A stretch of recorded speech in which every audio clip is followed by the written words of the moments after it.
Mapagpalang araw po sa inyong lahat. Ngayon po ay araw ng Huwebes, ika-28 ng Mayo. Pakinggan po natin ngayon ang mabuting balita ng Panginoon. Pagbasa mula sa aklat ng Henesis. Noong mga araw na iyon, pagsapit nila sa dakong itinuro ng Diyos, gumawa ng dambana si Abraham. Inayos niya sa ibabaw nito ang panggatong at inihiga si Isaac matapos gapusin. Nang sasaksakin na niya ang bata, tinawag siya ng anghel ng Panginoon at mula sa langit ay sinabi, "Abraham, Abraham, huwag mong patayin ang bata, huwag mo siyang saktan. Naipakita mo ng handa kang sumunod sa Diyos sapagkat hindi mo ipinagkait sa Kanya ang kaisa-isa at pinakamamahal mong anak." Paglingon niya'y may nakita siyang isang lalaking tupa na ang mga sungay ay napasabit sa mga sanga ng kahoy. Ito ang kinuha ni Abraham at inihandog kapalit ng kanyang anak. Ang lugar na iyo'y tinawag ni Abraham na ang Panginoon ang nagkaloob.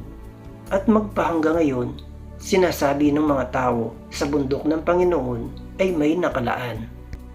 Mula sa langit, nagsalitang muli kay Abraham ang anghel ng Panginoon. Wika nito, "Akong Panginoon ang nangangako sa iyo, yamang hindi mo ipinagkait sa akin ang kaisa-isa mong anak, pagpapalain kita.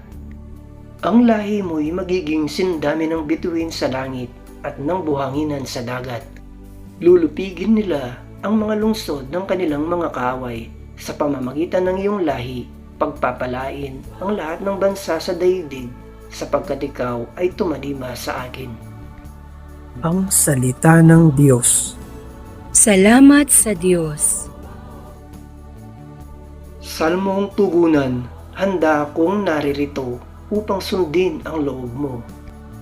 Ang mga panghandog, pati mga hain, hindi mo na ibig sa dambana dalhin upang iyong salay iyong patawarin. Sa halip, ang iyong kaloob sa akin ay ang pandinig ko upang ikay dinggin.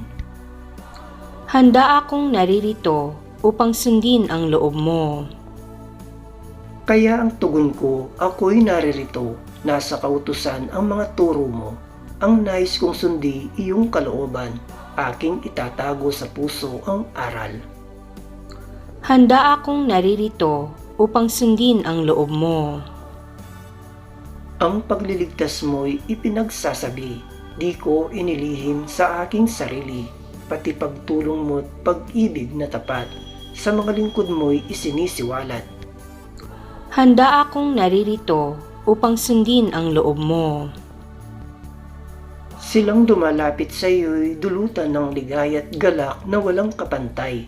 Bayaang sabihin, ang puon ay dakila, nang nangaghahangad, maligtas na kusa.